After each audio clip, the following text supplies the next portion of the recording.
Welcome back to my channel English grammar teaching and learning. ഇന്ന് നമ്മൾ കഴിഞ്ഞ ക്ലാസ്സിൽ ഫിഗർ ഓഫ് സ്പീച്ച്, അതിൻ്റെ ഡെഫിനിഷൻസ്, അതിൻ്റെ ആപ്ലിക്കേഷൻസ് ഒക്കെ പഠിച്ചു. എക്സാമ്പിൾ, അതുപോലെ തന്നെ ടെക്സ്റ്റുമായി ബന്ധപ്പെട്ടിട്ടുള്ള ഫസ്റ്റ് യൂണിറ്റിലെ മാർക്കാനിയുടെ സ്പീച്ചിൽ അദ്ദേഹം ഏതെല്ലാം ഫിഗർ ഓഫ് സ്പീച്ച് ഉപയോഗിച്ചിട്ടുണ്ടോ അത് നമ്മൾ പഠിച്ചു കഴിഞ്ഞു. Then today we come to the second activity. Friends, Romans, countrymen is one of the most powerful and influential speeches in history and literature. The English club of your school plans to stage the oration. Let's attempt a speech square. പിന്നെ ഇവിടെ പറയുന്നത് ഒരു speech square ഉണ്ടാക്കിയിട്ട് അവിടെ ഒരു speech സ്ക്വയറിൽ ഒരു പ്രസംഗം, ആ പ്രസംഗത്തിൽ കുറേ പേര് പങ്കെടുക്കുന്നു. സ്പീച്ച് സ്ക്വയർ എന്ന് പറഞ്ഞാൽ എ ഗ്രൂപ്പ് ഓഫ് റെസിറ്റേഴ്സ്, അതാണ്. Speech choir is a group of performance where multiple people recite or speak in unison. അപ്പോൾ അതിന് ഒരു വീഡിയോ കാണാൻ നിങ്ങളോട് ആവശ്യപ്പെടുന്നു. I have a dream by Martin Luther King junior. I have a dream that one day every valley shall be exalted, every hill and mountain shall be made low. The rough places will be made plain, and crooked places will be made straight. And the glory shall be revealed, and all shall see the glory together. This is our hope. This is the faith that I go back to the south with. With this faith, we will be able to hew out of the mountains of despair a stone of hope.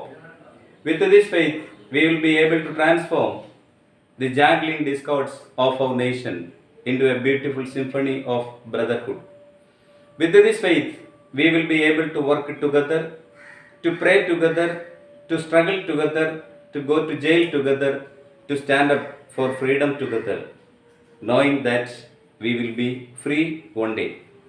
ഇപ്പോൾ ഇവിടെ ഈ പ്രസംഗത്തിൽ അദ്ദേഹം ഉപയോഗിച്ചിട്ടുള്ള ഗസ്റ്റേഴ്സ്, facial expressions, voice modulations, ഇതൊക്കെ മനസ്സിലാക്കാൻ വേണ്ടിയാണ് ഈ പാസേജ്.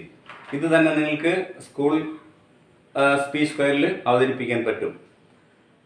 അപ്പോൾ ആ സ്പീച്ചിന് harmony, unity, vocal variation, rhythm, expression, coordination, performance, ഇതൊക്കെ എങ്ങനെയായിരിക്കും ഓരോരുത്തരുടെയും എന്ന് മനസ്സിലാക്കാൻ അതുകൊണ്ട് സാധിക്കുന്നു. അപ്പോൾ ആ പ്രാസിംഗിൻ്റെ ഗസ്റ്റർ എങ്ങനെയാണ്, അദ്ദേഹത്തിൻ്റെ facial expressions, voice modulations, these are the qualities must have A good oration, അതാ പഠിപ്പിക്കുന്നതിന് വേണ്ടിയാണ്. അപ്പോൾ ഇത്രയും ഗുണങ്ങൾ ഒരു നല്ല പ്രാസംഗികന് ഉണ്ടായിരിക്കണം. ഇതൊക്കെയാണ് നല്ല പ്രസംഗത്തിൻ്റെ ഗുണങ്ങൾ എന്ന് സൂചിപ്പിക്കാൻ വേണ്ടിയാണ് ഈ video I have a dream by Martin Luther King ജൂനിയറിൻ്റെത് കാണാൻ നിങ്ങളോട് ആവശ്യപ്പെട്ടിരിക്കുന്നത്. അപ്പോൾ സ്പീച്ച് സ്ക്വയറിൽ നിന്ന് ഒരു 5 കുട്ടികൾ ഈ ഒരു കോമ്പറ്റീഷനിൽ പങ്കെടുക്കുന്നുണ്ടെങ്കിൽ അവരുടെ ഓരോരുത്തരുടെയും വോയിസ് മോഡുലേഷന് വ്യത്യാസം ഉണ്ടായിരിക്കും. Harmony, unity, vocal variety, rhythm, expression, coordination, അതുപോലെ തന്നെ പെർഫോമൻസിലൊക്കെ വ്യത്യാസം ഉണ്ടായിരിക്കും. ഓക്കെ, അതിനു വേണ്ടിയാണ് ഈ ഒരു പാസേജ് തന്നിരിക്കുന്നത്. Come to the next activity. Activity 3യിൽ ഇവിടെ ഫ്രേസൽ വേർബ്സിനെ കുറിച്ചാണ്. ഫ്രേസൽ വേർബ്സിനെ കുറിച്ചൊരു വീഡിയോ ചെയ്തിട്ടുണ്ട്. എങ്കിലും ആക്ടിവിറ്റി മൊത്തത്തിൽ നമ്മൾ ഡിസ്കസ് ചെയ്യുന്നുണ്ട്. മൂന്നാമത്തെ ആക്ടിവിറ്റിയിലേക്ക് വരികയാണ്. എന്താണ് ഫ്രേസൽ വേർബ്സ് എന്ന് പറഞ്ഞാൽ? Phrasal verbs are combinations of a verb and 1 or 2 phrases or adverb. ഒരു വെർബിനോടുകൂടി 1 or 2 പ്രിപ്പോസിഷൻസ് കൂട്ടിച്ചേർത്ത് അല്ലെങ്കിൽ ആഡ്വർബ് കൂട്ടിച്ചേർത്ത് ഉണ്ടാക്കാവുന്ന പുതിയ വേർഡുകളാണ് ഫ്രേസൽ വേർബ്സ് എന്ന് പറയുന്നത്. അപ്പോൾ ഒരു റൂട്ട് വെർബ് ഉണ്ടായിരിക്കും, അതിനോട് ഒരു പ്രിപ്പോസിഷൻ ചേർക്കുക, അല്ലെങ്കിൽ അതിൽ കൂടുതൽ 1 or 2 പ്രിപ്പോസിഷൻ ചേർക്കുക, അതല്ലെങ്കിൽ ആഡ്വർബ് ചേർക്കുക, ചേർത്ത് ഉണ്ടാക്കാവുന്ന പുതിയ പദങ്ങളാണ് ഫ്രേസൽ വേർബ്സ് എന്ന് പറയുന്നത്. അതിനെ കുറേ ഒരു 6 എടുത്തുന്നുണ്ട്. Bring up, speak up, give up, call up, turn up, look up. U P ആണ് പ്രിപ്പോസിഷനായിട്ട് ഇവിടെ എല്ലായിടത്തും ഉപയോഗിച്ചിട്ടുള്ളത്. അതുപോലെ ഗെറ്റപ്പ്, സെറ്റപ്പ്, ദെൻ മേക്കപ്പ്. ഇനി അതിൻ്റെ എല്ലാം മീനിങ് എന്താണെന്ന് വെച്ചാൽ ഇത് മാച്ച് ചെയ്യാനാണ് പറഞ്ഞിരിക്കുന്നത്. ഫ്രൈസൽ വെർബ്സ് ഒരു കോളത്തിൽ, മീനിങ് മറ്റൊരു കോളത്തിൽ. ബ്രിങ്ങപ്പ് എന്ന് പറഞ്ഞാൽ അതിൻ്റെ അർത്ഥം to look after a child until it grows up, വളർത്തിക്കൊണ്ടുവരിക എന്നാണ് അതിൻ്റെ അർത്ഥം. Then second one speak up. Speak up എന്ന് പറഞ്ഞാൽ ടു സ്പീക്ക് മോർ ലൗഡ്ലി, ഉറക്കെ സംസാരിക്കുക, or express one's opinion frankly, ഒരാളുടെ അഭിപ്രായം വളരെ തുറന്നു പറയുന്നതിനെയാണ് അതുകൊണ്ട് ഉദ്ദേശിക്കുന്നത്. Then give up. Give up ഉപേക്ഷിക്കുക, or to stop making an effort, ആ പ്രയത്നം നിർത്തുക. കാളപ്പ്. കാളപ്പ് എന്ന് പറഞ്ഞാൽ ടു സമൺ സംവൺ, ഒരാളിനെ ഒരു വിവരം അറിയിക്കുക, or contact someone over the phone, ഫോണിൽ അയാളുമായി ബന്ധപ്പെടുക. Then turn up. ടേണപ്പ് എന്ന് പറഞ്ഞാൽ ടു അറൈവ് ഓർ അപ്പിയർ, പ്രത്യക്ഷപ്പെടുക. Look up. Look up means to find or search, എന്തിനെങ്കിലും തിരയുക അല്ലെങ്കിൽ അന്വേഷിക്കുക. ഗെറ്റപ്പ് എന്ന് പറഞ്ഞാൽ ടു റൈസ്. സെറ്റപ്പ് എന്ന് പറഞ്ഞാൽ അറേഞ്ച്. മേക്കപ്പ് എന്ന് പറഞ്ഞാൽ നമ്മൾ അഡീഷണൽ ആയിട്ട് ആഡ് ചെയ്യുക അല്ലെങ്കിൽ ഒരു കോമ്പൻസേറ്റ് ചെയ്യുക, അതാണ് മേക്കപ്പ് ഇടുക. അപ്പോൾ നമ്മളുടെ മുഖം മിനുക്കുക, അതിന് നമ്മൾ മേക്കപ്പ്, ഏറ്റവും ഓർമ്മിക്കാൻ പറ്റിയത്.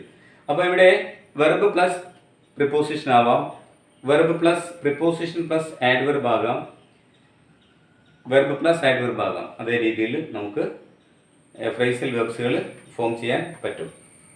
ഇനി അതിൽ തന്നെ C, fill in the blanks with appropriate phrasal verbs choosing from those given in the box. ബോക്സിൽ തന്നിരിക്കുന്ന ഉപയോഗിച്ച് ഒരു പാരഗ്രാഫ് തന്നിട്ടുണ്ട്, പൂരിപ്പിക്കാൻ പറഞ്ഞിരിക്കുകയാണ്.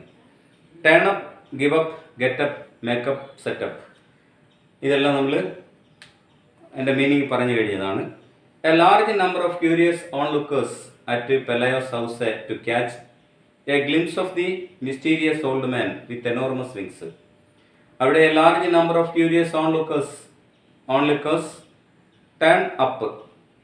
അത് ടേൺസ് അപ്പ് ആവാം, സിംഗിൾ ആണെങ്കിൽ ടേൺഡ് അപ്പ് ആവാം, പാസ്റ്റ് ആണെങ്കിൽ. ഇവിടെ turn up or arrive or appear, പെലയെ കാണാൻ വേണ്ടി. അതാണ് a large number of curious onlookers, വളരെ ആകാംക്ഷയുള്ള ആളുകൾ പെലയെ കാണാൻ എത്തിച്ചേർന്നു, പ്രത്യക്ഷപ്പെട്ടു. Then they dash stories about him, എന്നിട്ട് അവർ എന്ത് ചെയ്തു, കഥകൾ മെനഞ്ഞു. Make up, they make up stories about him. And annoyed him by throwing stones and pieces of food at him. നമ്മൾ പാസേജിൽ ലെസണിൽ പഠിച്ചതാണ്. Then third sentence, they did everything they could to make the man dash, they could make the man get up, അയാളെ എഴുന്നേൽപ്പിക്കാൻ വേണ്ടി gets up, got up. അപ്പോൾ അത് സബ്ജക്റ്റിനനുസരിച്ച് സിംഗിൾ ആണെങ്കിൽ എസ് ഫോം ഉപയോഗിക്കാം, പാസ്റ്റ് ആണെങ്കിൽ അതിൻ്റെ പാസ്റ്റ് ഫോം ഗെറ്റപ്പ്, ഗോട്ടപ്പ്. അപ്പോൾ ഇതിൻ്റെയൊക്കെ turn up, turned up, turns up, give up, gave up, gives up, get up, gets up, got up, make up, makes up, made up, set up, set up. കാരണം സെറ്റിൻ്റെ 3 ഫോമും സെറ്റ് തന്നെയാണ്. Set, put, shut, cut. Set, set, set, cut, cut, cut, put, put, put, ഇങ്ങനെ വരുന്നു. ഇനി as the old man showed no interest they, എന്നാൽ ആ പ്രായം ചെന്ന മനുഷ്യന് അല്ലെങ്കിൽ an old man with enormous wings, അയാൾക്ക് അങ്ങനെ എഴുന്നേൽക്കാനുള്ള താല്പര്യം ഇല്ലായിരുന്നു. അതുകൊണ്ട് അവർ ആ പരിപാടി ഉപേക്ഷിച്ചു. They dash the idea and left, they give up or give up the idea and left. ഇനി മോഡൽ ആക്സിലറി വെർബുമായി ബന്ധപ്പെട്ട ചില ക്വസ്റ്റ്യൻസിന് ആൻസറാണ് നമ്മൾ ചെയ്യേണ്ടത്. ഇവിടെ ഒരു ചിത്രം കൊടുത്തിട്ടുണ്ട്, you should hide in the loft. അപ്പോൾ ഇവിടെ ഷുഡ് എന്തിനെ ആണ് സൂചിപ്പിക്കുന്നത്? റെക്കമെൻഡേഷനെ അല്ലെങ്കിൽ അഡ്വൈസിനെയാണ് ഈ ഷുഡ് സൂചിപ്പിക്കുന്നത്. നമ്മൾ മോഡൽ ആക്സിലറി വെർബ്സിൻ്റെ ഫങ്ഷൻസ് വളരെ ഭംഗിയായി പഠിച്ചിട്ടുണ്ട്. You must hang on, do you hurt, അവിടെ നെസസിറ്റിയാണ് മസ്റ്റ് സൂചിപ്പിക്കുന്നത്. ഇനി നമുക്ക് ലെസണിലെ read this conversation between the German officer and pianist. പിയാനിസ്റ്റും ജർമ്മൻ ഓഫീസറും തമ്മിലുള്ള ഒരു കോൺവെർസേഷൻ ഇവിടെ കൊടുത്തിട്ടുണ്ട്. അതിനകത്ത് മോഡൽ ഓക്സിലറി വെർബ്സ് ഉപയോഗിച്ചിട്ടുണ്ട്. ഓരോ മോഡൽ ഓക്സിലറി വെർബ്സിൻ്റെയും ഫങ്ഷൻ എന്താണെന്ന് നമ്മൾ ഇവിടെ സൂചിപ്പിക്കാനാണ് ടേബിൾ തന്നിട്ടുണ്ട്. ഞാൻ ഓരോ സെൻറ്റൻസിലെയും ഈ മോഡൽ ഓക്സിലറി വെർബിൻ്റെ ഫങ്ഷൻ മാത്രം പറഞ്ഞു പോകുന്നു. Officer, you should be careful stay in the loft as long as you can. കഴിയുന്നത്ര സമയവും നീ ഇവിടെ തന്നെ സ്റ്റേ ചെയ്യണം. You should be careful. നീ വളരെ ജാഗരൂകനായിരിക്കണം, വളരെ ശ്രദ്ധാലുവായിരിക്കണം. അവിടെ ആ ഷുഡ് അഡ്വൈസിനെയോ റെക്കമെൻഡേഷനെയോ ആണ് സൂചിപ്പിക്കുന്നത്. Then pianist, yes sir, but I would like to know why you are so kind to me. അതെ സർ, ഞാൻ അങ്ങനെ ചെയ്യാം. But I would like to know, എന്നാൽ ഞാൻ അറിയാൻ ആഗ്രഹിക്കുന്നു. Why you are so kind to me, എന്തുകൊണ്ടാണ് താങ്കൾ ഇത്രയും കനിവ് എന്നോട് കാണിക്കുന്നത്. അവിടെ ഒരു ഇൻറ്റൻഷനെയാണ് ആ ഐ വുഡ് സൂചിപ്പിക്കുന്നത്. Officer, I feel I ought to have helped more people. അത് എൻ്റെ കാരണം എന്താണെന്ന് ചോദിച്ചാൽ എനിക്ക് വളരെ കൂടുതൽ ആളുകളെ സഹായിക്കണം എന്നുണ്ട്. I feel I ought to have helped more people. അവിടെ ഒരു മോറൽ ഒബ്ലിഗേഷനെയാണ് ഓട്ട് ടു സൂചിപ്പിക്കുന്നത്. It would have made a great difference. അവിടെ it would have made a great difference, അവിടെ ഒരു പാസ്റ്റ് എബിലിറ്റിയാണ് കുഡ് സൂചിപ്പിക്കുന്നത്. Then pianist, you may not think so. അവിടെ ആ മേ എന്ന് പറയുന്നത് മേക്ക് പെർമിഷൻ കാണിക്കുന്നു. അതുപോലെ may come in sir, may get in എന്നൊക്കെ ചോദിക്കുന്നത് പെർമിഷൻ. അതുപോലെ it may rain or may not, അപ്പോൾ മഴ പെയ്യാനും പെയ്യാതിരിക്കാനും സാധ്യതയുണ്ട്, പോസിബിലിറ്റിയാണ് സൂചിപ്പിക്കുന്നത്. But you are doing it now sir. Officer, yes I understand, but I still think you should leave also as soon as possible. അവിടെ ഒരു yes I understand, ഞാൻ മനസ്സിലാക്കുന്നു. But I still think you should leave also as soon as possible, കഴിയുന്നത്ര പെട്ടെന്ന് തന്നെ നിങ്ങൾ also വിടണം. അപ്പോൾ അവിടെ ഒരു റെക്കമെൻഡേഷൻ അല്ലെങ്കിൽ അഡ്വൈസ് ആയിട്ട് ആ ഷുഡിനെ എടുക്കാം. പിയാനിസ്റ്റ്, ഐ വുഡ് മീൻസ് ഇവിടെ ഒരു desire. If I get a chance but for the moment I must hide നെസസിറ്റിയാണ് മസ്റ്റ് അവിടെ സൂചിപ്പിക്കുന്നത്. Officer, could you get me something to eat? Would you please post this letter? would you ഇത് ഒരു റിക്വസ്റ്റിനെയാണ് സൂചിപ്പിക്കുന്നത്.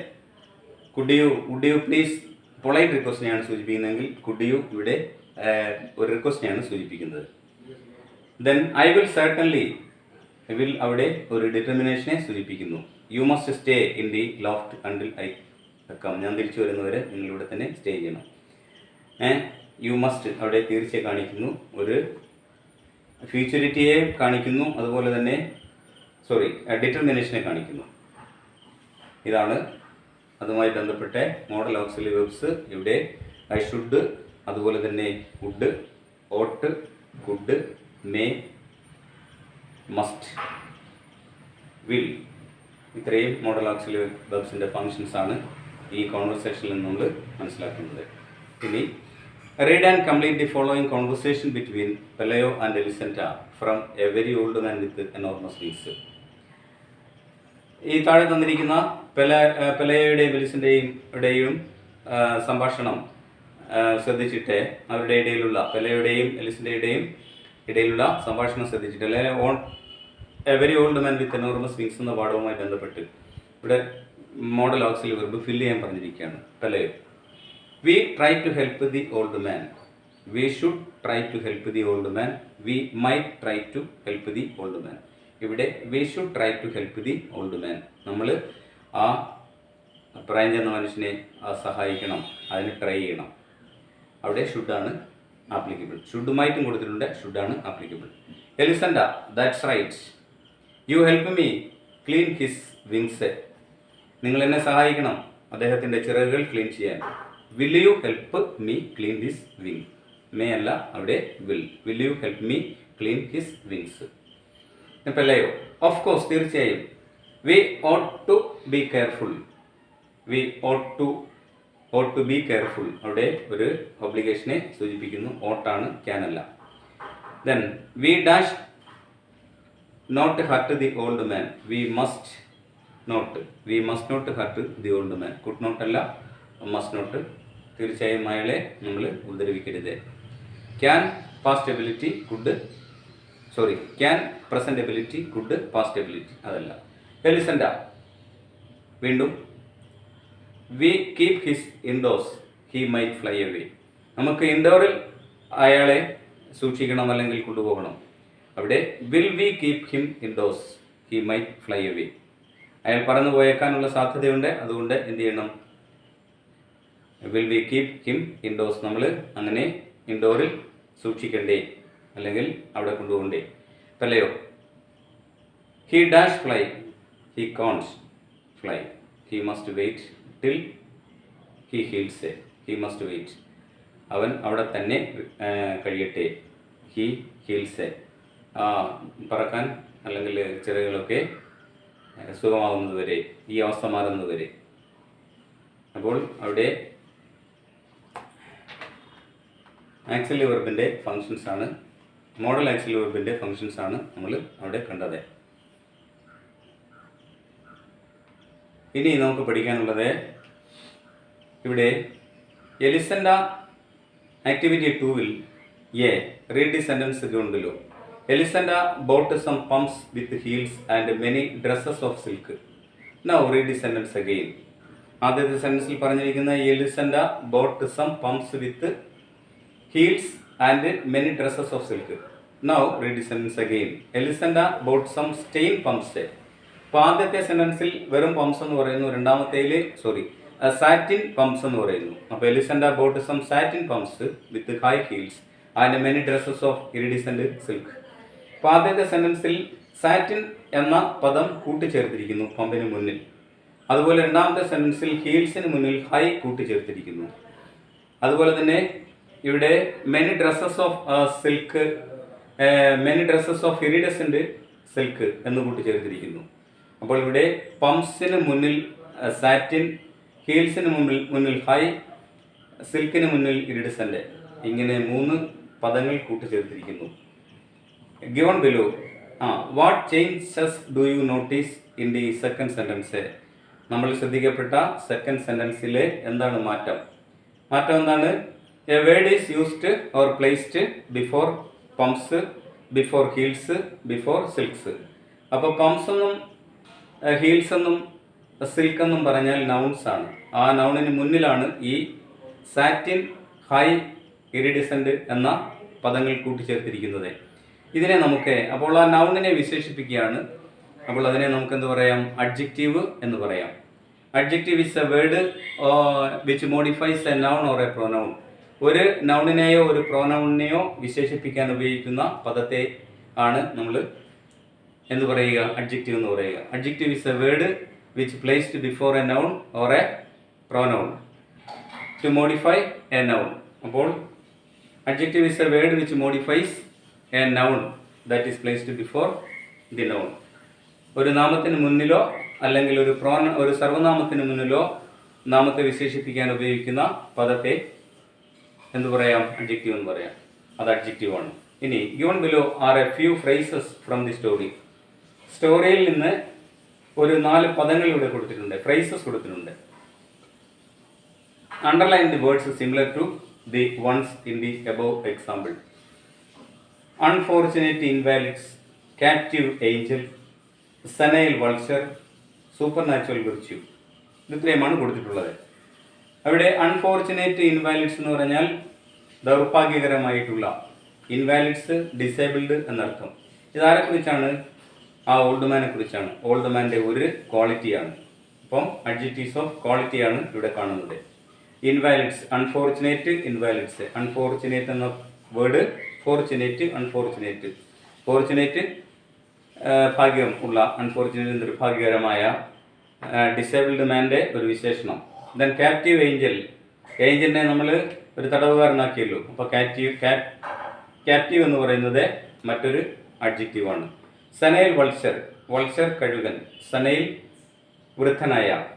Then supernatural virtue, അമാനുഷികമായിട്ടുള്ള പുണ്യം. അപ്പോൾ unfortunate, captive, senile, supernatural, these are the words used before invalids, angel, vulture, virtue, respectively. Can you identify the function of the underlined words? What do they tell us about the nouns?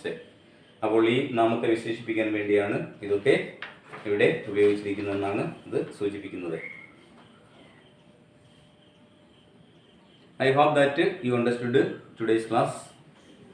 Please subscribe, share and support me. Thank you so much.